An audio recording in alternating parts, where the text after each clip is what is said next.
神國之光嘅弟兄姊妹，大家好，歡迎大家嚟到神國之光嘅線上崇拜。我哋而家預備好我哋嘅心，我哋一齊去聽神嘅話語。各位弟兄姊妹們，早上好。你跟你旁邊的說，我們平安，平安，平安。今天開始，我哋開一個講個新嘅系列嘅信息。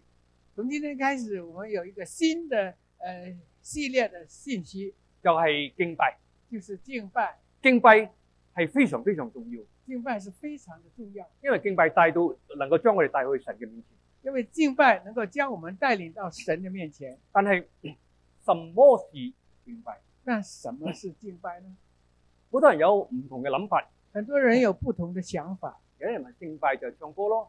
有人認為敬拜就是唱歌，係嘛？有啲人話敬拜就係用啲樂器咯。有些人說敬拜就用些樂器。咁當你逐漸成長嘅時候咧，當你漸漸成長嘅時候，大家學習到啦，大家就學習到，原來敬拜有好多嘅方式。原來敬拜有很多方式。嗱，我問大家一句啦，我問大家一句：禱告係咪敬拜？禱告是不是敬拜？係咪？係啦。是。我哋正話奉獻，你聽到師母講，我哋又係奉獻嚟繼續我哋嘅敬拜。我們的奉獻，剛才師母說，我們的奉獻也是我們的敬拜。奉獻亦都係一種敬拜，大家明白？奉獻也都是一種敬拜。侍奉係咪敬拜？侍奉是不是敬拜？冇錯，係咪？不錯，都是敬拜。禱告又係敬拜，禱告也都是敬拜。所以我哋所講咧，係敬拜有好多唔同嘅方式。所以我們說敬拜有很多不同的方式。但係敬拜嘅真正嘅定義係乜嘢咧？但是敬拜它真正的定義是什麼呢？我哋要去翻個聖經嗰度。我們要回到聖經裏面。我哋講敬拜，究竟敬拜係咩意思？我們說敬拜，究竟敬拜是什麼意思？敬拜嘅精義係邊度？敬拜的是爭議喺邊度？爭議是在哪裏 ？Essence。所以咧，我哋要明白就要去翻個聖經啦。我們要明白，我們就要回到聖經裏面。聖經有冇為敬拜做一個定義？聖經有沒有為敬拜做了一個定義呢？有冇啊？有沒有？有，但係好隱蔽嘅。但是很隱蔽的。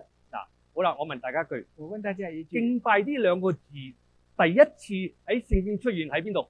敬拜這兩個字在第一次出現在聖經的哪裡？有邊個知道舉手？有誰知道？請舉手。知喺邊度啊？敬拜呢兩個字第一次喺聖經出現喺邊度？敬拜這兩個字第一次出現在聖經的哪裡？你唔知我話俾你聽。你不知道我告訴你們。喺創世記第一本書。在創世記第一本書。我哋睇睇喎。我們來看一下。嗱，呢個喺創世記第22章第5節。在創世記第22章第5節。好，聽下 friend 問佢讀出嚟。就對僕人說：你們和驢在這裡等着，我和孩子到那邊敬拜上帝，然後便回來。嗱，各位，敬拜呢兩個字就係第一次喺創世記出現。敬拜這兩個字第一次在創世記裡面出現。凡親一個詞或者一個字第一次喺聖經出現，凡是一個詞或者一個字第一次在聖經裡面出現，我哋要特別留意。我們要特別的留意，因為咧喺嗰度聖經就對嗰個字或嗰個詞做一個定義。因為在那裡聖經就在那裡做了一個對這個字或者這個詞做了一個定義，讓佢哋明白，讓我們明白。咁以後所講再講敬拜嗰啲，只不過解釋。但以後再說到敬拜這些呢，只是一個解釋了。大家明白嗎？大家明白嗎？好啦，亞伯拉罕點解話我帶個仔去敬拜咧？亞伯拉罕為什麼說我要帶我的兒子去敬拜呢？嗱，當時大家記唔記得亞伯拉罕就係預備做乜嘢？大家記得亞伯拉罕在準備做什麼嗎？記得嗎？佢有一個仔，100歲生一個仔叫做以撒。他在100歲的時候生了個兒子，這兒子叫以撒。哇！呢個係個寶貝兒子啊！這是他的寶貝兒子。100歲先生個第一個。100歲才得到的一個兒子。咁你嗰神叫佢做咩啊？你知道神讓他做什麼嗎？你將呢個仔奉獻俾我。告訴他，你將你的兒子奉獻給我。哇！有冇搞錯啊？有沒有搞錯呢？佢等到神應許俾個仔，佢神話你將個仔帶去我話指定嘅地方，你奉獻俾我。神100歲給他的兒子，然後告訴他你將你的兒子奉獻給我。但亞伯拉罕完全冇投訴，但是亞伯拉罕完全沒有投訴，完全冇反對，完全沒有反對，佢如佢帶個仔他就願意帶他的兒子去一個地方去到一個地叫做方，摩利亞山，叫摩利亞山，喺嗰度在那裡起一個祭壇，建了一個祭壇，預備將個仔殺咗。預備將他兒子殺了獻給神。呢個就係第5節這是第5節嘅背景啦。是第5節的背景。佢同佢啲僕人他與他的僕人說：嗱，你哋將個驢喺嗰邊等我。你們將那個驢在那邊等嗱，我。佢話我哋去嗰邊敬拜上帝，我們去那邊敬拜上帝，然後我哋再翻。我們然後再回來。哇！呢度係一個信心嘅宣告。這是一個信心的宣告。佢話我同我仔去嗰度敬拜神。他說我和我的兒子去那邊敬拜神。咩叫敬拜神啊？什麼叫敬拜神呢？即係當時佢預備將個仔殺咗獻俾上帝，係咪？就是他準備將他的兒子殺了獻給上帝。嗱，但係你睇下，但是我們再看一下，然後變回來，然後變回來，中文譯唔出，中文譯不出來。英文聖經原文聖經就話，然後我哋會回來。英文聖經是說，然後我們會回來。 We will come back，唔係 I will come back，我哋會回來。是 we will come back，但是我們會回來。咩意思？這什即係亞伯拉罕麼意思？知道，雖然佢將會獻個仔俾上帝，這是意思說亞伯拉罕將會將他的兒子獻給上帝，神就會俾翻個仔。神會再給回他的兒子。佢係一個信心嘅宣告。這是他一個信心的宣告。喺呢度我哋睇到在這裡什麼是敬拜。我們看到了什麼是敬拜。敬拜嘅精義就係乜嘢？敬拜的精義是什將你麼呢？最寶貴嘅獻俾神，是將你最寶貴的獻給神，這就是敬拜。這就是敬拜。我哋可唔可以講 Amen？我們可以說 Amen。亞伯拉罕將佢最寶貴嘅獻俾神，亞伯拉罕將他最寶貴的獻給了神，喺神眼中就係敬在神的眼中就是敬拜。拜。Amen？ Amen。今日今天我哋開始呢個系列嘅時候，我們開始了這個系列的時候，我相信好多人心目中都有個問題，我相信很多人的心目中有個我哋究問題：竟應該點樣敬拜神？我們究竟怎樣才能敬拜神呢？星期日嚟唱下歌，星期天來唱歌，或者係祈下禱，或者是禱咁告，係咪敬拜咧？這是不是敬拜了呢？當然佢哋都係敬拜，當然，他們是在敬拜。但係我哋更加要知道嘅就係，但是我們要更加知道的是，作為一個基督徒，作為一個基督徒我，哋應該點樣去敬拜神？我們應該怎樣去敬拜神呢？唔係我哋以為點樣，不是我們以為怎樣，係神要我哋去點樣敬拜，而是神要我們怎樣去敬拜他，對唔對啊？對嗎？因為如果我哋話敬拜係將最寶貴嘅獻俾神，如果我們說敬拜是將最寶貴的獻給神，喂，你獻住嗰樣你以為寶貴，神未必認為寶貴嘅，對唔對？哦，你認為那個是寶貴，可能神係咪啊？未必認為寶貴呢？所以或者我哋要問自己一句：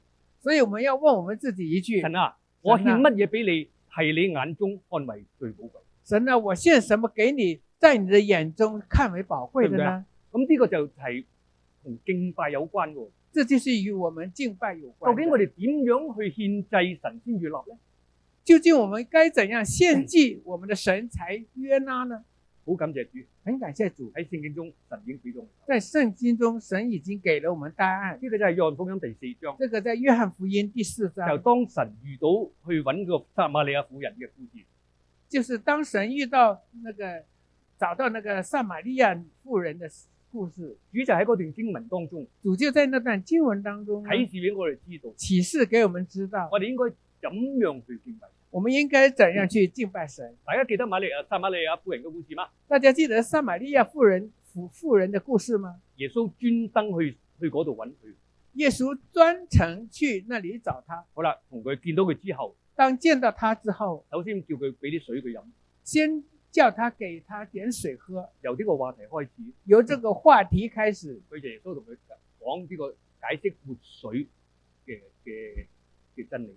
在這裡，耶穌對他解釋了活水的真理。佢話你飲啲水井嘅水，你飲完仍然會頸渴。他說你喝這個水井的水，飲後仍然會再渴。你飲咗我賜俾你嗰啲活水，你永遠不會渴。你喝了我賜給你的活水，你永遠不會再渴。哇！個婦人那婦人呢好，開心。她很開心，話你將啲活水俾我。她說：“你將那些活水給我吧。咁耶穌就對佢講啦，耶穌就對她說佢話你翻去叫你個丈夫嚟。：“你回家叫你的丈夫來。咁咧，咁個婦人就話啦，”這婦人就說喺我哋睇睇哦，：“我們來看一下，喺第17節嘅時候，第4章第4節，個婦人回答對耶穌話：我冇丈夫嘅，婦人回答對耶穌說：我冇我丈夫嘅。沒有丈夫的。咁耶穌話你冇講錯啊，你話冇丈夫係真㗎。耶穌說：你說的對呀，你是沒有丈夫是真的。啊，但係佢話你已經有5個丈夫，你而家有嘅並唔係你嘅丈夫，你呢個係真。你已經有5個丈夫，你現在有的並不是你的丈夫，你說的是真的。耶穌同佢第一次見面，耶穌跟他第一次見面，點知呢個女人以前有5個丈夫？怎麼知道他這女人以前有5個丈夫呢？點知啊？怎麼知道呢？耶穌就係喺嗰陣時就係行使一個聖靈嘅恩賜，叫知識嘅言語。耶穌就在這個時候行使了一個聖靈的恩賜，就是意識的知識的祭司的知識的言語，講出呢個婦知識的言人語。以前嘅生活出嚟。他講出了這個婦人以前的生活。哇！呢個女人聽到好震驚，這婦人聽到我同呢很震驚個人，素未平生，我和他素未平生，點解會知道我往事？他怎麼知道我的往事呢？咁佢點樣回答？他是怎麼回答呢但？係第19節，第19節，婦人就對佢講：先生，我睇你係一個先知。婦人對他說：先生，我看你是一位先知，即係話你唔係先知，你點知我往事？你不是先知，怎麼知道我的往事呢？係咪？但係跟住第20節好奇妙。接着在20節很奇嗱，佢點樣妙，講啊？他怎麼說呢？嗱，聽下分享我讀出嚟。我們的祖宗在這山上敬拜神，你們倒說應當敬拜他的地方是在耶路撒冷。嗱，我問大家一句：我問大家一句，呢個婦人講呢句説話，這個婦人說這句話同佢個老公有咩關係？和她的丈夫有什麼關係呢？完全冇關係，係咪？完全沒有關係。突然間就講：誒，忽然他說啊，你我哋嘅祖宗喺度山上敬拜，你哋就話應該去耶路撒冷敬拜。我們的祖宗就是在這個山上敬拜，可你們就去到耶路撒冷去敬拜。佢唔係答耶穌嘅問題喎，他不是回答耶穌的問題，事實上佢語無倫次喎。好像是係咪啊語無倫次。點解為什麼這樣呢？我哋只可以話，我們只可以說，佢係太過震驚，他是太過震驚了，因為耶穌講出佢以前嘅生活出嚟，因為耶穌說出了他以前的生活，佢都唔知點樣回答耶穌，他都不知道怎麼回答耶所以穌，講一句出嚟，完全與個話題無關嘅事。所以他說出了一句完全與話題無關的語言。大家同意嗎？大家同意嗎？係咪啊？嗱，但係因為咁樣，是因為這樣，耶穌就答佢啦。耶穌就回答他。好啦，或者咧，我哋講一講撒瑪利亞嘅人嘅背景。或者我們再說一下撒瑪利亞這個人的背景。嗰個女人係撒瑪利亞婦人。這個女人是撒瑪利亞婦人。撒瑪利亞嘅猶太人咧，本來係純種嘅猶太人。撒瑪利亞的猶太人本來是純種的猶太人，但喺公元722年，在公元722年，佢哋俾亞述人擄咗去，他被那些亞述人做咗奴隸，擄去做了奴隸。佢哋集中喺呢個撒瑪利亞嘅地方作他們為首都。集中在這個撒瑪利亞作為一個首都。到呢個婦人見耶穌嘅時候咧，這個婦女見到這個耶穌的時候呢，嗰啲猶太人已經喺嗰度大約500年，這些猶太人已經在那裡居住了500年，差唔多同化咗㗎啦。差不多已經同化了跟當地，所以咧佢叫做撒瑪利亞人。所以叫他撒瑪利亞人。佢因為喺嗰度咁多年，在那裡這麼多年，係一個外邦人嘅地方。是一個外邦人的地方。亞述人有拜佢啲偶像，亞述人有拜偶像，所以當地嗰啲去咗嗰度被擄嗰啲猶太人咧，佢哋好多時亦都加入佢哋拜偶像。所以被擄去的那些猶太人也都加入他們所拜的偶像。唔單止咁樣，不僅是這樣，佢哋好多同當地嘅居民通婚，很多還與當地的居民通婚，生咗一啲係 mix 嘅，即係唔係純種猶太人嘅仔女。生了一些混血的，不是純種的猶太人。所以喺純種猶太人嘅眼中，所以在純種猶太人的眼中，佢哋好鄙視嗰啲撒瑪利亞人。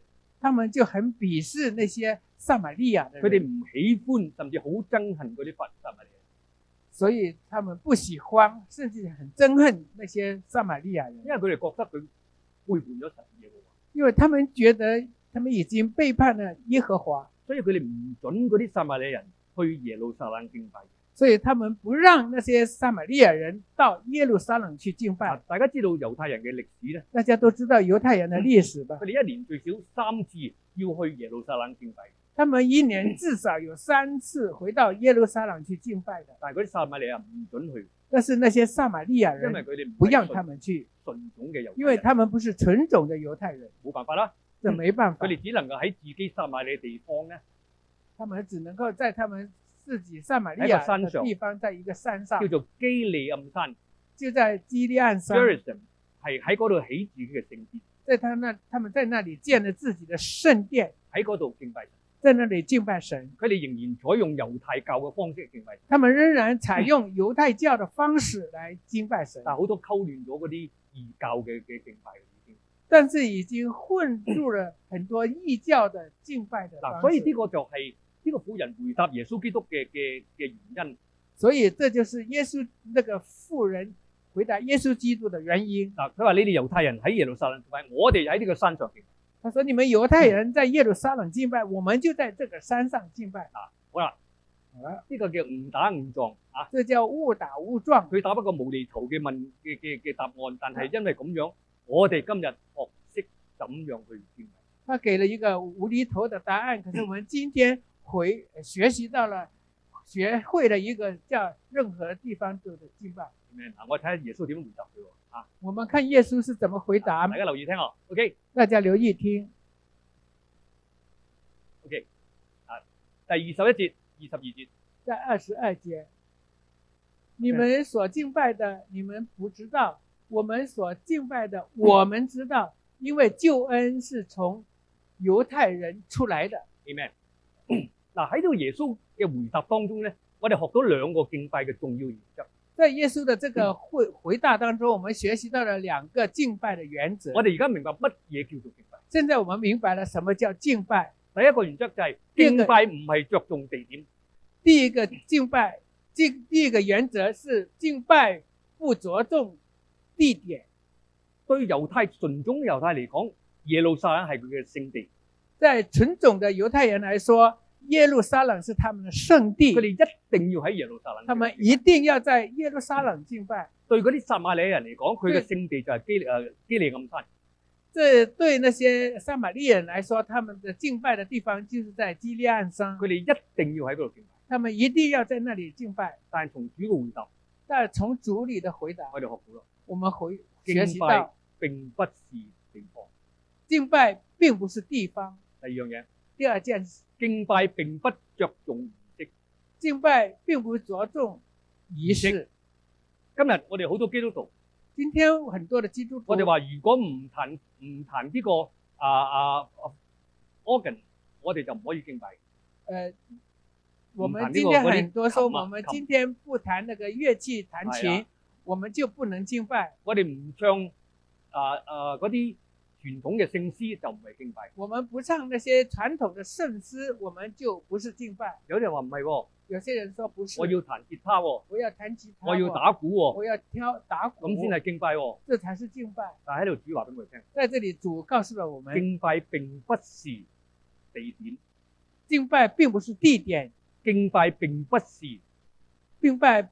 是儀式，儀式。最重要嘅，我哋要知道什麼是敬拜。最重要，我們要知道什麼是敬拜，同埋怎樣去敬拜，和怎樣去敬拜。呢個係重要，這才是最重要的。唔係儀式，不是儀式，唔係地點，不是地點，唔係形式，不是形式。我哋要知道什麼是敬拜，我們知道什麼是敬拜，同埋點樣去敬拜，和怎樣去敬拜。好啦，我哋睇下，我們看一下點樣去敬拜。怎樣去敬拜神？喺下一節，在下一節，大家留意，非常重要，大家去看。OK， 第23節，在第23節，耶穌話：時候將到，現在就係啦。那真正敬拜父的，要用心靈和誠實敬拜他。耶穌說：時候到了，現在就是了。那真正敬拜父的，要用心靈和誠實敬拜他。時候將到，現在就是啦。時候將到，現在就是了。耶穌講俾嗰個撒瑪利亞婦人聽，耶穌告訴撒瑪利亞婦人，呢個就係神定嘅時間，這就是神所定的時間。Kairos time，神定嘅時間。是神所定的時間。佢話咧，他說真正敬拜要用心靈同誠實敬拜佢。真正的敬拜要用心靈和誠實來敬拜他。什麼叫做神定嘅時間呢？什麼叫神定的時間？就係神指定嘅時間，就是神指定的時間。耶穌喺指定嘅時間，耶穌在指定的時間去見呢個撒瑪利亞人，去見這個撒瑪利亞人，將個福音傳俾佢，將這個福音傳給了他。大家如果讀嗰節經文，大家翻去我鼓勵翻去讀呢個約翰福音第4章。我鼓勵大家回去讀約翰福音第4章。大家知唔知道？大家知不知道？喺個井旁，在那個水井耶旁，穌就將自己啟示俾呢個撒瑪利亞。耶穌就將他自己啟示給撒瑪利亞人。佢講俾撒瑪利亞人聽，他告訴了撒瑪利亞人，我就係彌賽亞，我就是彌賽亞，記得嘛？記得嗎？嗱，呢個係第一次，這是第一次，耶穌基督向外邦人或者唔係純種嘅猶太人話俾佢哋聽，佢係彌賽亞。耶穌告訴外邦人，耶穌他就是彌賽亞。所以呢個撒瑪利亞人好蒙福，所以撒瑪利亞人很蒙福。彌賽亞第一次啟示俾佢聽，話俾佢彌賽亞聽。第一次咁耶穌就話啦，嗱，呢個就係時候將到啦。耶穌說：這個是時候將到了。我嚟到見你係一個特別嘅任務。我來到見你是一個特別的任務。任務係乜嘢咧？任務是什麼呢？佢要改正對敬拜嘅誤解。他要改正對敬拜的誤解，重新為敬拜定義。重新為敬拜定義，係咪啊？因為對嗰啲撒瑪利亞人講，因為對撒瑪利亞人敬拜說，敬拜是在那個山上，唔喺山上就唔係敬拜，不在山上就不是敬拜，一定要用個特別嘅猶太教儀式，一定要用特別的猶太教的儀式。唔係，耶穌說不是，我哋要知道怎樣去敬拜。我們要知道怎樣去敬拜神。各位弟兄姊妹，各位弟兄姊妹，喺整本聖經當中，在整版的聖經當中，呢一段經文呢，這一段經文呢，係唯一一段是唯一的一段，神教我哋點樣去敬拜他，神教導我們怎樣去敬拜他，對咩啊？對不對？冇第二段經文，沒有第二段經文，係神親自教我哋點樣敬拜，是神親自教我們怎樣去敬拜。呢個重要性唔係講笑，這個重要性不是開玩笑的。我哋想點樣敬拜神，要去神學啊。我們要想怎樣去敬拜神，我們要去神學嗎？呢段經文神就親自話俾佢聽，點樣去敬拜。這是神親自告訴我們怎樣去敬拜神。所以我要留心聽。所以我們要留心聽啊，點樣去敬拜神？怎樣去敬拜神？佢話，他說就話啦，耶穌就說，真正敬拜父嘅要用心靈和誠實敬拜他。真正敬拜父的要用心靈和誠實敬拜他。咩叫真正敬拜父咧？什麼叫真正的敬拜父呢？英文叫做 true worship， 真正嘅敬拜者，或者可以咁樣。聖經裡面說是真正的敬拜者。耶穌話真正即係有啲假噶啦。耶穌說真正就代表有些假的啦，有啲冒充噶啦，有些是冒充的啦。嗱，大家有冇聽過中國有一個故事？大家有沒有聽過中國有一個故事？有一個人叫南國先生，有一位叫南國先生。有邊個聽過啊？南國先生知道啊？南國先生咧係我唔知咩時代啦。咁啊，當時佢哋南國先生我不知道什麼年代的，你知唔知係邊個咩時代？唔知，我都唔知。咁咧，佢哋想組成一個樂隊，他組成了一個樂隊。咁呢個南國先生咧，佢唔識音樂嘅。這個南國先生他不懂音樂的。佢咧因為想揾食有錢嘅，佢去報名。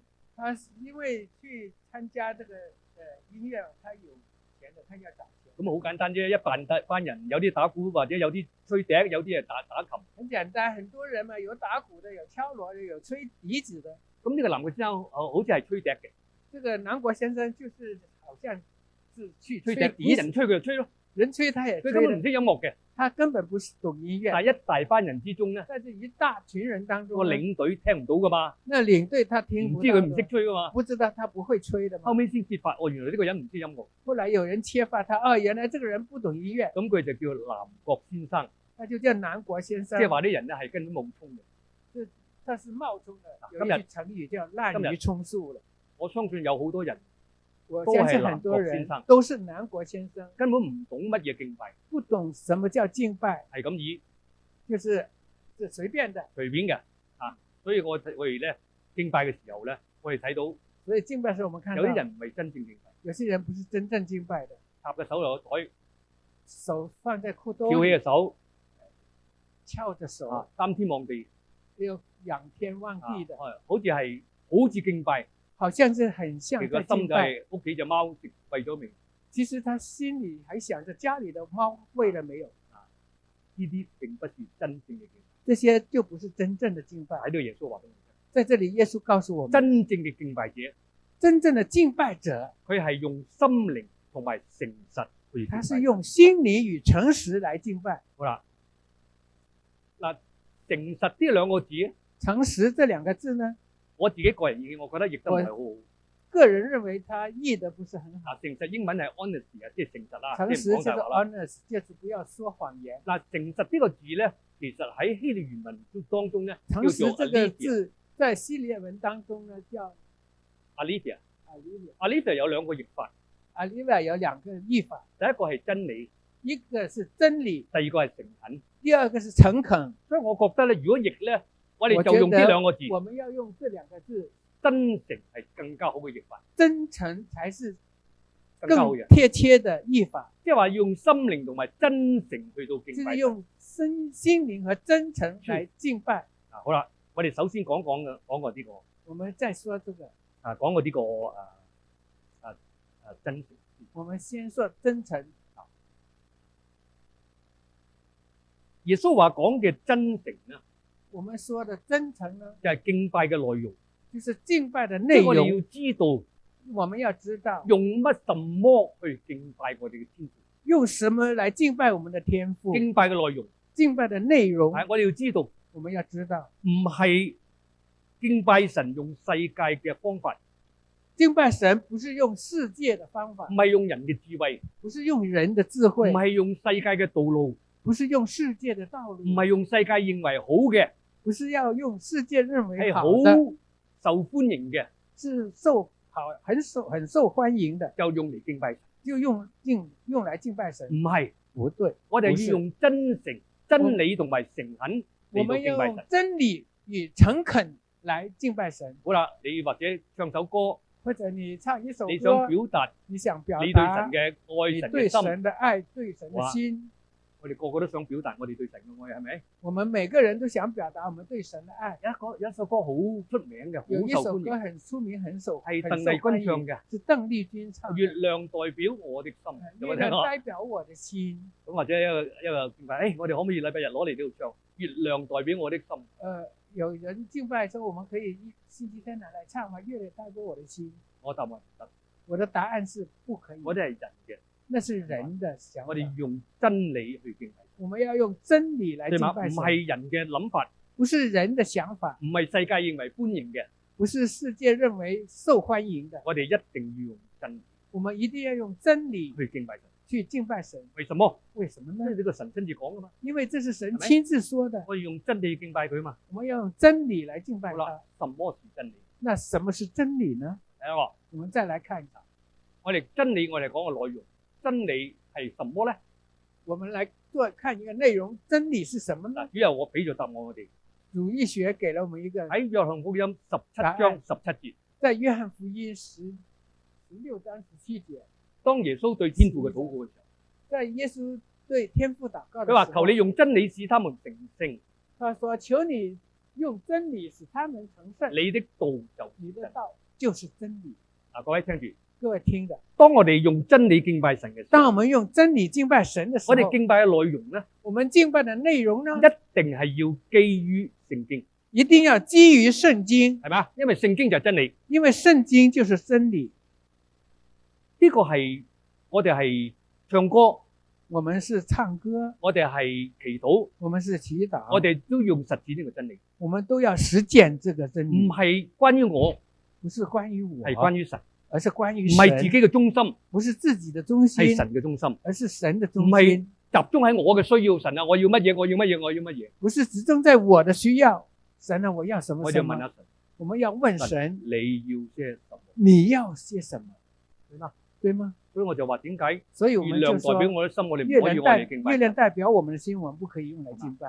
啊！我哋唔可以揾阿 Mick Jagger 嚟到做帶領敬拜，我們不要找那個 Jack 哦來帶領我們的敬拜，唔可以有 Beatles 嚟到帶領佢敬拜。因為佢就不要用那個係世界逼迫來嘅方法，帶我們敬拜世界嘅因為它道路。是世界的方法，世界的道路。我哋用真理敬拜神，我們要用真理來敬拜神，唔係我哋嘅感覺，不是我們的我哋嘅感覺，認為，我們的認為，讓我哋敬拜神。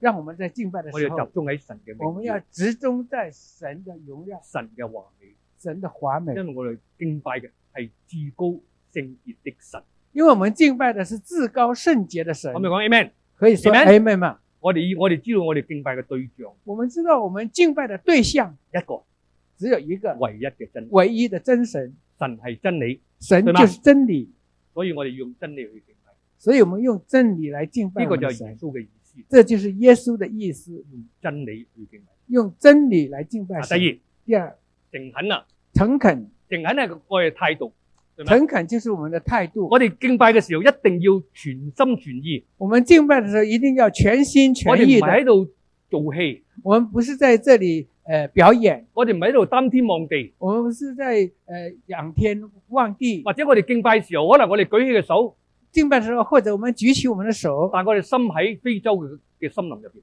但是我們的心卻在非洲的森林裏面。呢個唔係敬拜。這不是敬拜。我哋敬拜一定要全心集中喺神嘅身上，我們的敬拜一定要全身全心的集中在神的身上，對嗎？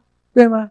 嗱，呢個唔係單淨係敬拜隊，我哋每一個弟兄姊妹都要有呢個這不態度。僅僅是敬拜隊，我們是每一位弟兄姊妹都要這樣敬拜。好啦，真理同埋誠懇、真理與誠懇真誠係入心入邊嘅態度。都是真誠，是在我們心裏的態度。但而聖經話俾我哋聽咧，聖經裏告訴我個們，心就係你嘅靈喺佢心入邊，你的靈就是在你的心裏面。係嘛？所以耶穌話心靈就咁解。心靈就這麼理解。我哋相信我哋嘅靈就喺我哋心入邊，我們相信我們的靈就在我們的心裏面。所以耶穌跟住講啦，所以耶穌接着說，要用要用心靈心靈去敬去拜神。敬拜我們的神。咩叫用心靈去敬拜神咧？什麼叫用心靈去敬拜神呢？嗱，要用心靈和誠實，心靈要用心靈和誠實，心靈什麼意思？什麼意思呢？嗱，我哋嘅敬拜咧，我們的敬拜呢，要喺個靈入邊發出嚟嘅。靈裏面發出來的。真正嘅敬拜喺個靈入邊發出嚟，真正的敬拜由靈裏發出來的，係個靈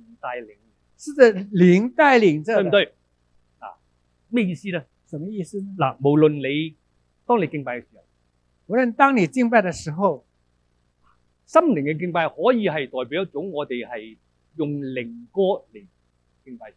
心靈的敬拜，我們代表我們可以用靈歌來敬拜神， spiritual songs 啊，或者係屬靈的歌，啊，或者係用靈裏帶領嘅禱告，或者是用靈裏帶領的禱告，聖靈嘅禱告，聖靈的禱告，用方言去禱告敬用拜。方言來禱告敬拜。我哋用方言敬拜，用方言禱告。我們用方言敬拜，用嗱，呢個方言係一位禱告靈裏，敬拜神。這是在靈裏面敬拜神。嗱，但當中弟兄姊妹可能有啲未接受呢個方言嘅恩賜啊。可是當中有些弟兄姊妹可能還沒有接受這個聖靈的恩賜。嗱，我哋可唔可以用喺靈裏敬拜神咧？可以。我們可以用聖靈裏敬拜神嗎？我們是可以的。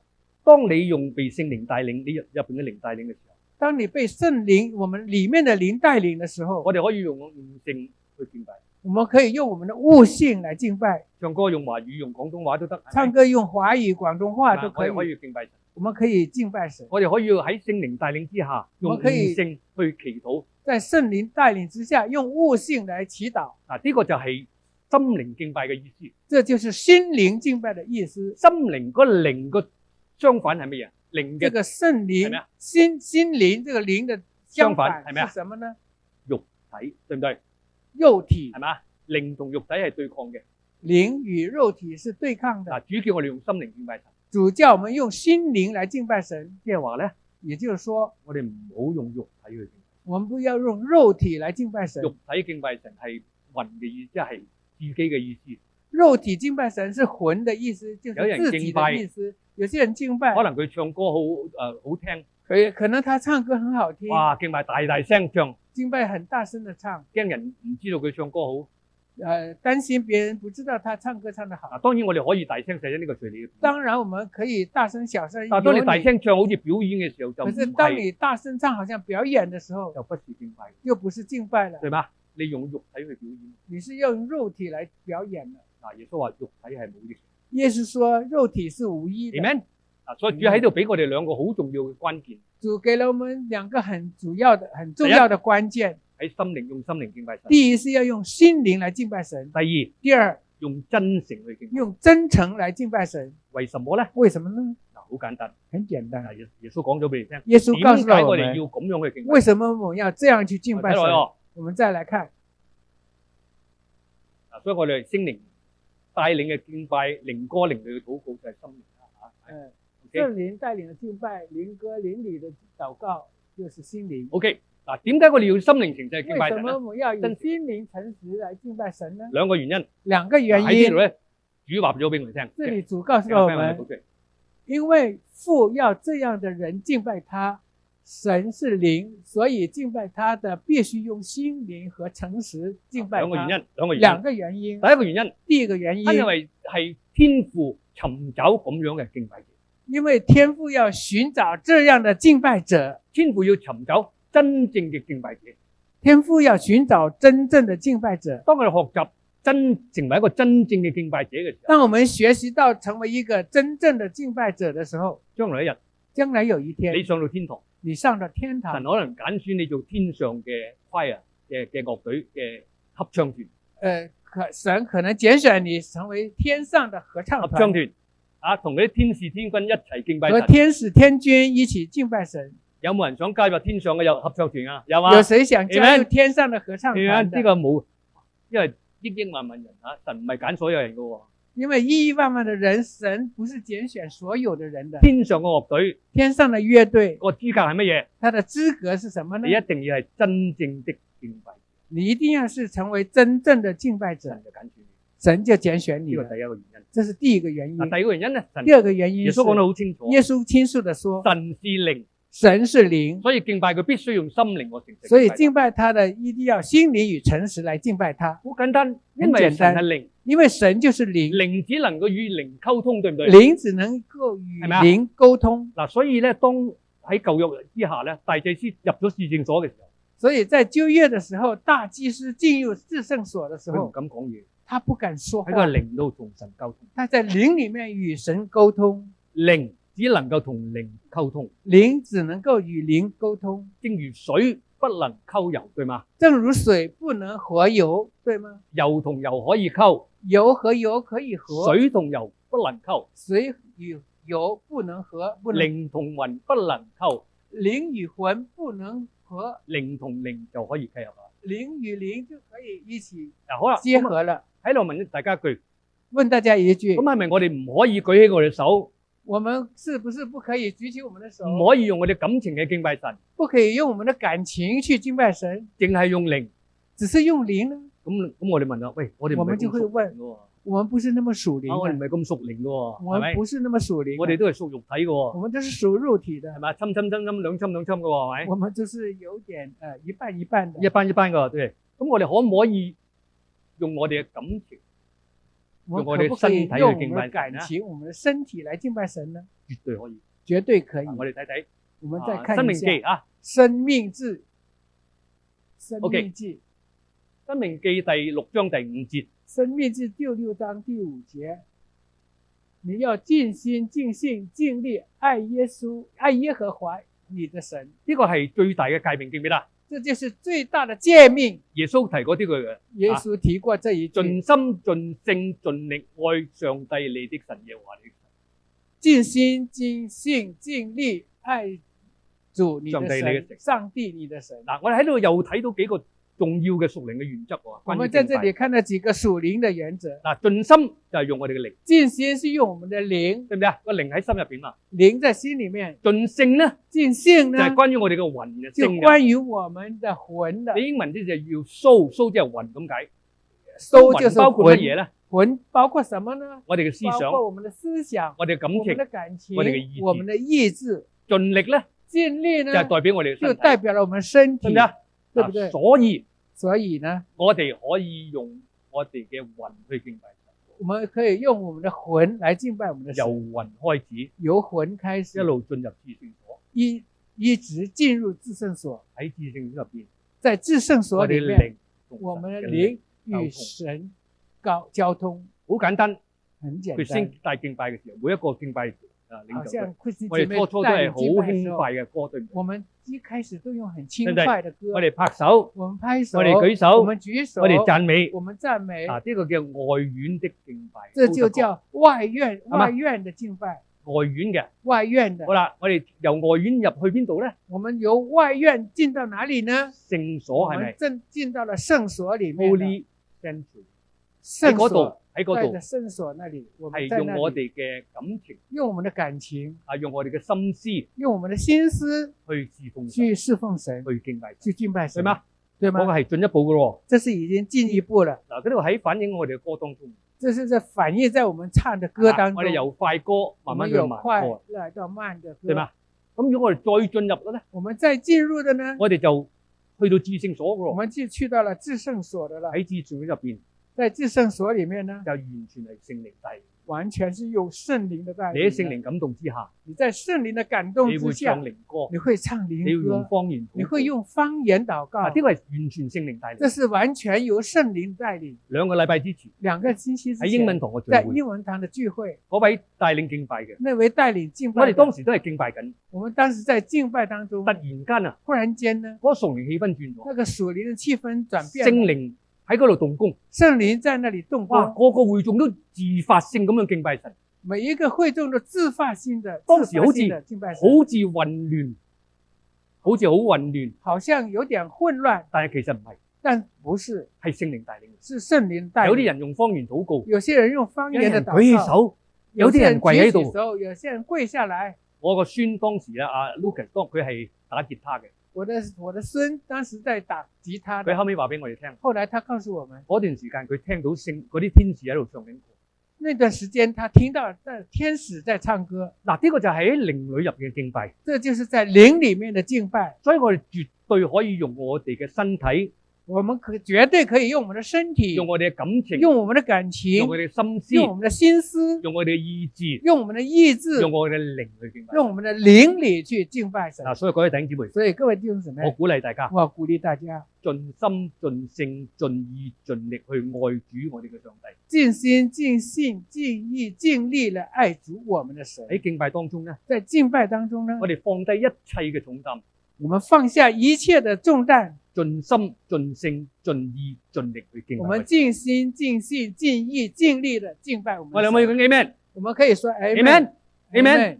呢個係主對我哋嘅期望，這就是主對我們的期望，呢個主自己親身對我哋嘅教導。這是主親身對我們的教導。好啦，嗱，今日分享咗咁多，今天我們分享了這麼多，我講一講我自己我喺說一下我自己敬拜呢個路程上嘅學在習。敬拜的路程上所學到的。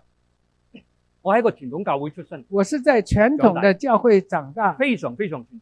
我是在一個非常傳統的教會，我從來唔明白乜嘢叫做敬拜。我從來不明白什麼叫敬拜，敬拜就係唱歌，敬拜就是唱歌。我哋每個星期日，我每個星期天，我哋就唱聖詩，我們就唱聖詩，已經打咗個牌喺個牆嗰度，第幾首、第幾首、第幾首，已經打了那個牌，那個次序在那裡，第幾首，咁咪唱咯。我們就唱，人唱我又唱咯，人唱我也都唔唱，係好明白不是很明白嗰啲宗教儀式那些宗教的意思，就係一種於是唱歌。就是一種唱歌。 1991年， 1991年，因為神嘅恩典，因為神恩典我，重新得救啦。我重新得救了，咁我就加入咗 FGA，即係神國之光嘅前身嘅名。我就加入了 FGA，就是神國之光的前身。咁喺嗰度我經歷嗰個好唔同嘅敬拜。在那裡我經歷了一個很不同的敬拜。咁星期日我去參加聚會嘅時候，我見到人喂又舉起個手又拍手，星期天我去參加聚會的時候，又舉手又跳嚟跳去，又跳來跳去，哇！嚇咗我一跳，啊，嚇了我一跳。哇！我心諗會唔會太過過分啊？我就心想，是不是有點過使分呢？乜跳起嚟啊？神用不用跳做乜要起來拍手啊為？什麼要拍手啊？做乜要舉起個手啊為？什麼要舉起手啊？哇！如果我當年喺我教會度咁樣做，俾人趕出去啊！如果當年我在我那個教會這樣做，可能被人家趕出去了。所以我冇加入佢哋。所以我沒有加入咁他們。佢哋敬拜嘅時候咧，當他們敬拜的時候呢，我就翹起隻手，我就敲着我的手，我就插隻手兩隻手落袋，我放着我手在我褲兜裡睇下你哋做乜嘢。我看你們做什麼。所以當時我只係一個觀眾，當時我只是一個觀眾，但係好奇妙。但是很奇妙。雖然我係咁多嘅嗰啲個思想入邊覺得唔同意佢哋，雖然我在思想裡面有那麼多的不同意他們，但慢慢，但慢慢的、漸我覺漸的，得我心入邊咧我就覺得我的心裡面呢有感動，有感動，叫我輕鬆放鬆，叫我放鬆輕唔好咁鬆，緊張。不要那麼緊張。咁慢慢，就漸漸的，我都唔記得咗幾時。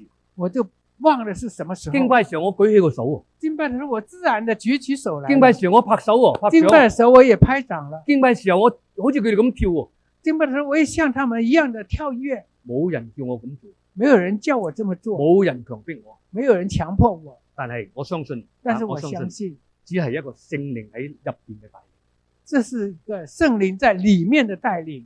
喺咁樣從嗰陣時之後，就從此之後，我就感受到我就感受到了喺聖靈入邊嘅敬拜係一回怎麼的事，在聖靈裡面的敬拜是怎麼的一回事。因為聖靈在哪裏，因為聖靈在哪裡，哪裏就有自由。哪裡就有自由。Amen Amen。敬拜從來不是一個儀式，敬拜從來不是一個儀式，從來不是一定要按章做事。從來不是一定要按章做事。敬拜係心靈嘅帶領，敬拜是心靈的帶領，聖靈嘅帶領。聖靈的帶領。所以或者在座當中，在座的當中，我哋有啲弟兄姊妹可能係一個好傳統嘅教會，我們有些弟兄姊妹可能在一個很傳統的教會出生，或者嚟到之後你覺得哇，好似啲好敬或拜好者來到似這裡，你覺得這裡的敬拜好像太過過火啊！太過有點過火我了。鼓勵大家我鼓勵大家放低呢個思想上嘅重擔，放下你思想的重擔。係嘛？嗱，有一日可能嘅，我如果冇咗音樂，我不能敬拜。有一天可能沒有音樂，我不可以敬拜。我問大家一句，我問大家一句，我哋敬拜需唔需要音樂？我們的敬拜需不需要音樂？需唔需要？需不需要？唔需要。不需要。我講個見證俾你聽。我告訴大家一個見證。我諗有10幾年、20年前，有有一次我同阿師母去有一次我們去香港香港宣教，喺嗰度廟街，在廟街，香港的廟街。我在座都有人去過。阿士師娘，我記得你去過香港係咪？你去過香港係？我記得我同有一次同阿士娘，有一次跟舍西拉姊妹一起去香港。咁當時我哋其中有一個活動咧，就去嗰啲農屋傳福音。當時有一個活動去那些農屋去傳福音。喺廟街嗰度油麻地嗰度，在廟街油麻地那裡，有啲地方叫做農屋，有些地方叫農屋。大家知唔知咩叫農屋？什麼叫農屋？大家知道嗎？喺香港住你應該知道。農屋其實係一個單位，農屋就是一個單位。個單位入邊咧擺咗好多嗰啲3層嗰啲碌架床，有些那些3層高的那些架床，入邊住咗幾十人嘅。裡面住了幾十人，嗰啲叫籠屋，好似個籠咁樣。那些嘅籠好像一個籠子一樣，一完全冇私隱嘅，完全沒有私隱，睇通晒，看通了。咁嗰啲人咧就因為驚人偷嗰啲嘢咧，有些人害怕別人偷他的東西，佢自己個格咧佢就擺個閘喺度鎖住佢。他的自己那一格裡面就用一個欄杆給鎖住佢。咁所以你瞓喺入邊好似真係喺個鐵籠。睡在裡面就好像一個鐵籠子，所以叫做籠屋，所以就叫籠屋。好啦。咁嗰日咧，我記得就有個女牧師咧，那天有一位女牧師帶領我們去探訪那些籠屋。咁我哋去之前咧，我們去完之後呢，我記得嗰日喺廟街嗰度公園嗰度。那天在廟街的公園裡面。咁個女牧師話：不如我哋敬拜先。那女牧師就我們來一個敬拜嘛。敬咩拜？好啊好啊，咁冇乜都冇。敬拜好吧好吧，我們又冇琴又冇呢個敬拜領導。沒有琴，也沒有敬拜的領隊。我牧師，我哋點樣敬拜？我說牧師，我們怎樣敬拜？佢話冇問題。他說沒問題。喺手袋度攞咗張紙出嚟。在手袋裡面拿出一張。嗰張紙嗰啲有牛油紙咁大張嗰啲牛油紙。那些牛皮紙。寫住敬拜嘅歌。寫上那些敬拜的歌。咁喺邊度冇人揸住？我哋幾個人。沒有人拿着。咁啊，等喺個地下。就放在地下。執幾嚿石頭咧，就擲住。拿幾塊石頭來壓着。咁我哋幾個咧，就喺嗰度廟街嗰度敬拜。我就在廟街那裡敬拜。我話俾你聽，我告訴你，嗰次係我感受最深嘅敬拜。那一次就是我感受最深的敬拜。冇 worship leader，冇樂隊，冇樂器，沒有帶領的，也沒有樂隊，沒有樂器。我哋就喺個街頭敬拜。我們就在那個街頭來敬拜神。嗰次係我經歷當中，這一次是我在經歷當中最好嘅敬拜。咁啊，敬拜完啦，我哋就敬拜上去個完之後，籠屋。我們就上那個籠屋。籠屋入邊有好多人，籠屋裡面有很多人，冇人理我哋。沒有人理睬我哋咧就我們。只係同一個女仔傾偈啊。我們只跟着一個女士聊天。嗰個女仔好年輕，那個女士很年輕，我同佢哋坐低，我們跟他坐下，但係佢面如菜色，可是他的臉好像青菜那樣的顏好色，清白嘅，很清白的顏色，青嘅塊面，同埋咧成個人好瘦嘅。整個人很瘦弱。咁而我哋講起，他跟我們聊佢係起吸，毒嘅，他是吸毒的，俾家庭放棄咗，他的家庭已經放棄了無他，親無故，無親無佢只能故，住喺籠屋，他只能夠住在籠其屋，中一個籠入邊。其中的籠一個籠裡面。咁你睇佢我們看他，你看他沒有希望，冇盼望，沒盼望，屋企人理家人不管他，佢吸毒，他吸毒，咦有冇前景？有沒有前程呢？佢沒有，前途一完全沒有。半灰暗，他的前途一團即灰暗係等，幾時染上肝病死嘅啫。只是在等候什麼時候染病而死的。所以我哋當佢同佢傾偈嘅時當我們跟他談心的時候，候，佢好樂意。他很樂意跟我們談聊。我哋就將盼望帶俾佢，我們將盼望帶給他，將耶穌基督福音傳俾將耶穌基督的福音傳給佢。好他。感謝主啊！很感謝主，佢就當日就信咗耶穌，他當日就信了耶穌，唯一一個唯一的一個喺個籠屋入邊在那個籠屋裡面信咗耶穌。信了耶穌。咁而家我哋回翻上轉頭，我們現在回想，值唔值得啊？值不值得呢？非常值得。非常的值得。就算就我哋去算是我們去幾個人去上去，就係對呢個女仔傳福音幾個人上去，就專門對這個女子傳福音，讓佢能夠有永生嘅盼望，讓她能夠有永生的盼望，讓地獄少一個人，讓地獄裡面少了一個天堂人，多一個人。天堂多了一個人呢，個係完全，這是完全值得的。而我相信，而我相信，我哋喺廟街街頭嘅敬拜，我們在廟街街頭的敬拜，就為我哋鋪路，這是為我們鋪了因為路，敬拜因為敬拜帶我哋到神嘅面前，帶我們進到神的面去到神前，嘅面前，我們去到神的你面前，就有神嘅恩典，你就有神的恩典有，神嘅智慧，有神的智有慧，神嘅有神的能力。福音就絕對。傳福音絕對不是難事。之後我哋未見嗰條女仔，之後我們冇機會沒有見佢啦嚇沒有機會再見到這個女我哋亦都唔士，知道咩事發生佢生命當中，我們也都不知道在她生命當中發生了什麼事。我哋將佢交託俾嗰個女牧師，我們將她交託給那位去跟，女牧因為呢個女師，好熱心，成日去探訪。因為這位女牧師很熱心，常常去探訪。但我相信，但是我相信有一日我同師母上天堂，有一天我和師母上天堂的時候，會看到她，對唔對啊？對不對？你們得救是本是因，你們得救是本乎恩，也因着信。也因着信。呢個唔係出於自己，這不是出於我們自己，係神嘅恩典，而是神的恩也不典，是因為你哋嘅工作或者努力，也不是你因着你們的工作或者努力，免得有人自誇。免得有人自誇。 Amen。 Amen。好啦，嗱，今日我同大家分享咗好多關於敬拜，今天我跟大家分享了很多關於敬我拜，盼望大家咧我盼望大家能夠明白什麼是敬拜同埋點樣去敬拜。和怎樣去敬拜神。 Amen。 Amen。我想總結一下，我想總結一下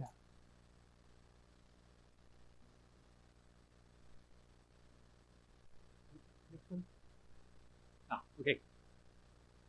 嗱，敬拜係一種生活嘅方式，敬拜是一種生活的方式，呢個非常重要。這是非常的重要。我哋大家要改一改我哋嘅觀念，舊有嘅觀念。我們要改變一下我們舊有的觀有念。啲人敬拜就星期日嚟唱歌，有些人認為敬拜就是星期天來唱歌，絕對唔係。絕對不是。敬拜就好似我哋呼吸一樣，敬拜好像呼吸一樣，我哋隨時隨地都可以敬拜。我們隨時隨地都可以係咪敬拜神。正如我哋當年喺呢個廟街街頭敬拜神，就正如我們當年在廟街的街頭敬拜神，什麼也沒有。什麼也沒有。敬拜唔需要樂隊，敬拜不需要樂隊敬拜唔，需要領導，敬拜不需要領袖，敬拜可以隨時隨地，敬拜可以隨時隨地，因為敬拜係一個生活嘅方式。因為敬拜只是一個生活的方式。所以耶穌對嗰個撒利瑪婦人講，所以耶穌對那個撒瑪利亞婦人說，唔係喺呢個山或者喺嗰個山喺耶路撒冷，不是在這個山或者在耶路撒冷，你隨時隨地都可以敬你隨時隨地都可以敬拜神。拜。Amen。 Amen。盼望大家學習到呢樣嘢。我盼望大家能夠學習這個。第二個是重要敬拜係我的哋成聖漸進嘅過程，敬拜是我們成聖漸進的過程，漸進嘅過程，漸進的過程，即係話咧一步一步嚟嘅。這是一步一步來的。嗱，舉個例嚟講，舉個例子來我哋初說，初信耶穌嘅時候，我們當初信耶穌的時我哋唔候，知道乜嘢叫敬拜，係咪我們不知道什麼叫敬拜，人哋唱我哋又唱，別人唱我們也唱，但係當你逐漸喺屬靈上成長嘅時候咧，但是你漸漸在屬靈上成長的時你會候呢，明白敬拜你就會明白唔係唱歌咁簡單，拜不是僅僅唱歌那麼簡敬拜單，包含好多好多嘅方式，係咪？敬拜包括很多很多的方式。我鼓勵大家我鼓勵大家好好學敬，好好學好哋敬拜。好好的去學習我們的由敬拜。咩開始咧？由明天開始呢？嗱，大家明白敬拜係奉獻，係咪？我們明白敬拜是奉獻，我哋將最好嘅奉獻俾耶穌，係咪？我們將最好的奉獻給耶穌。我哋由我哋嘅奉獻開始，我們由我們的奉獻開始，將神賜俾我哋嘅金錢，我哋奉獻翻俾神。將神賜給我們的金錢，我們奉獻回給神。記住喎，你記着將最好嘅奉獻你俾神，將最好的奉獻給神，這就是敬拜。這就是敬拜。千祈唔好將啲冷飯菜汁獻俾神。這樣不要那些冷飯菜羹給好啦神，奉獻到啦，我們奉獻當主持到人，我了，哋而家用奉獻嚟敬拜神。我們用奉獻來敬拜你話銀包神。袋，你就找有一下啲散銀袋子抌落去，有一些零碎的扔下去，或者你嗱唔係錢嘅多少，或者不是錢的多而係你嘅少，心，對唔對？而是你的心。我哋如果準備咗將最好嘅奉獻俾神，如果我們準備最好的奉獻給神，我知道神會我們知道神會悦納。對嘛？嗱，呢個第一樣嘢，我哋由奉獻開始，我們由奉獻開始，我哋學習慢慢，我哋將我哋嘅敬拜，我們我哋嘅口頭嘅漸漸地讚美敬拜神，將我們的敬拜，我們的口會敬拜我們。我哋感恩，我們會感恩，我學習讚美神，我們學習讚美神。大小事我哋都感謝神。大小事我們都感謝神。無論發生喺我哋生命中好與唔好嘅地方，我哋讚美神，無論在我們的生命當中好與不好，我們都要讚美神。這就是敬拜。這也就是敬拜。讓我哋慢慢學習，讓我們慢慢的去學咁樣喺習，禱告中敬拜神，怎樣在禱告當中敬拜神，咁樣喺侍奉中敬拜神。怎樣在我們的侍奉當中敬拜神。中文堂我哋唔係好多人，中文堂我們人數不多，好多事要做，係咪很多事情要好多事工做，很多事工要做，讓我們要去學每一個人習。每一個人，無論你年無論你紀大細，年紀多大，你多小力之所求你的力己所求，喺侍奉中敬拜神。在侍奉當中對嗎是敬拜神。中文堂有啲要做嘅，有些事你要做的，唔使人哋叫你，你不需要別人去叫你。擔凳搬翻啲台啊，搬椅子、搬桌子，或者要煮啲嘢食，或者要煮些什麼吃或者的，招呼，或者招呼係咪啊新的朋友，好多好多嘅事工。很多事工。我鼓勵大家我鼓勵大家自動自發自動自發的去委身，去委係嘛身，因為這就是敬拜，因為這就是敬將拜，最好嘅獻俾神。將最好的獻給神。咁然後然後呢我，哋慢慢，我們漸漸的，當你咁樣做嘅時候，當你這樣做的時候我，哋慢慢，我哋進入神嘅我們至聖所就慢慢的進入神的至聖所，喺嗰度，在那裡我哋同神溝通。我們與神交通。但每一個人但是每都一個應該係人最簡單嘅開始。都是要從對不對都是從最簡單的開始我。哋最簡單都做唔好，如果我們最簡單的都做不好，我哋點入進入神嘅至我們怎聖所咧？樣能夠進入神的至聖所大家同意嗎？大家同我哋由意嗎？簡單開我們始，由簡單開始，少少開始，用很一少的事，路進一路行，一直漸漸的進步，去到至聖所嘅時去到至聖所的時候，候，你同我你和我就反射耶穌基督，就反射出耶穌基督的榮耀，因為個幔子已經裂開，因為那個幔子已經聖裂經話俾開。我哋聽，聖經告訴我哋一個敞們，開嘅臉，即係我哋冇咗幔子啊，我們已經有一個敞開的簾子，我哋仰望耶穌，我們仰望的是耶我哋就穌，反映佢嘅榮我們就反映了他的榮耀。 Amen。 Amen。嗱，所以我哋一路咁樣行嘅時候，所以當我們一路這樣走的時候，最崇高嘅敬拜係乜嘢？最崇高的敬拜是什麼呢就係？羅馬書12章。就是羅馬書12章第一節啦，大家留意睇呢個經文，好嘛？嗱，我哋好唔好？大家一齊宣我們一起來告，宣告好冇？1、2、3。所以弟兄姊妹們，既然上帝這樣憐恤我們，我勸你們把自己當作活的祭物獻給上帝，專心侍奉他，蒙他喜悅。這就是你們應該獻上的真實敬拜。Amen。乜嘢叫敬拜？什麼叫敬拜？敬拜就係將自己獻上俾上帝。敬拜就是將自己獻上給上帝。保羅俾我將己身獻上，當做活祭，呢個就係敬拜。將己身獻上，點樣獻上咧？獻祭。我哋唔係好似亞伯拉罕咁斬死個仔獻上俾神，唔我係咁樣，們不是像亞伯拉罕把他的兒子殺了獻給神，而係將我哋嘅生命奉獻俾神。而是將我們的生命奉獻給神。神啊，神啊，我生命係屬於你，我的生命屬於你的，唔再屬於不再屬於我。我。我將個生命，我將我的生命奉獻給你，對唔對？對不對？生命就係我哋最寶貴嘅，生命就是我們最寶貴的。當你將個生命奉獻俾神，當你將生命奉獻給神的時候，聖經話俾我聽，聖經告訴我們，呢個就係你哋應該獻上嘅真實敬拜。這就是你們應當獻上的真實敬拜。我哋今朝同大家分享嘅，今天早上與大家分享的是神要揀選真實嘅敬拜者，揀選真誠的敬拜者。你係真實敬拜者，神一日可能揀選天上樂隊噶嘛？你是真誠的敬拜者，可能神揀選你上天上的樂隊。點樣成為一個真實敬拜者？怎樣成為一個真誠的敬拜者呢個就呢？講俾我聽。這裡羅馬書告將我哋訴我們，生命獻俾神，將我們的生命獻給神，為主所用。為主所用。呢個係我哋應該嘅，這是我們應該的。對嗎？為什麼應該？為什麼應該呢？因為生命再唔係屬於我。因為生命再不屬於我們自己。當你咁樣做，當你這樣做的時呢個就係候，真實的敬。這就是真實的敬拜。英文叫做 spiritual act of worship，真實的敬拜是屬靈的敬拜呢，個係神所喜這是神所喜悅的。讓我哋大家禱告，請敬拜隊上嚟啊，我們再繼續帶領我做一個真實嘅敬拜，好嘛？帶領我們做一個真實的敬拜。喂，大家好唔好？起身嚇，起身。我們一起可以站起來。我哋做一個宣告，我哋做一個禱告。我們做一個宣告，我們禱告。好，大家舉起我哋嘅手。大家請舉起我們的手。慈愛天父，我哋感謝讚美你。慈愛的天父，我們感謝今日讚美你。喺你話語當中，今天在你的話語當中，你再一次啟示俾我哋你再一次的啟示給我們敬拜嘅真理。敬拜的真理。主喺約翰福音當中，主要在個約翰福音當中，主你親自教導我哋，你親自教導我們什麼是敬拜。什麼是敬拜。主我哋感謝，主我們感我哋謝，讚美，我們讚美，因為我哋自己真係實在唔明白乜什麼是敬拜。因為我們自己真的不明白什麼是敬拜。我哋敬拜流於形式，我們敬拜流於流於表面。形式，在表今面天早。上，今天早上你教導我哋，你教導我我們，哋嘅敬拜我們的敬拜係由內心發出，是由內心而發出，從靈而起，從靈而由起，聖靈帶領，由聖靈帶領。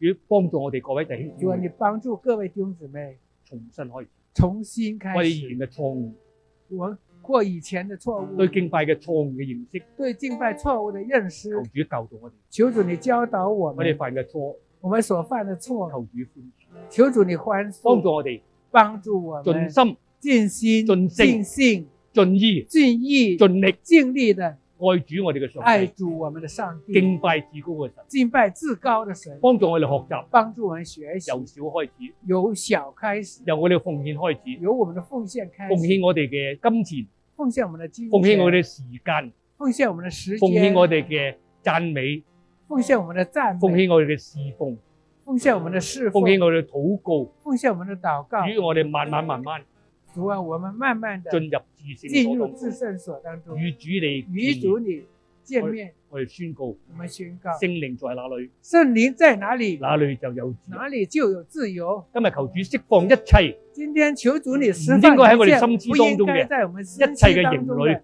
一切的營旅，幫助弟兄姊妹幫助我們弟兄姊能夠妹全心能夠全心的、全意全意的敬拜我哋敬拜我嘅父神。們的神。將來一日，將來有一天讓，聖靈感動我哋每一個人，由聖靈感動我們每一讓我個，哋願意讓我們願意將身體將獻身上體獻上，作為活祭。作為活祭。呢個係我理所當然嘅侍奉，這就是我們理所當然的侍奉亦，都係我哋真實嘅敬也都是我們真實的敬拜。拜。耶穌幫助我哋主耶穌幫助我喺我哋們，軟弱當在我中們軟弱當中顯出你嘅榮耀，顯出你的榮耀，顯出你嘅大顯出你的大能，幫助神國幫助之光，神國之光。每一個弟兄姊每一妹位弟兄姊妹都成為一個都真正成為一個嘅敬拜，真正的敬拜者，讓你嘅名讓你的名得到榮耀，得到榮耀，讓敬拜讓敬拜成為我哋嘅生成活為我們的生活的方式。方式。與我哋讚美你，主啊，我們讚美你，感謝你，感謝你，禱告奉主耶穌禱告奉耶穌的名。 Amen。Amen。好，讓我哋一齊敬拜神，好嘛讓我們？一起敬拜神。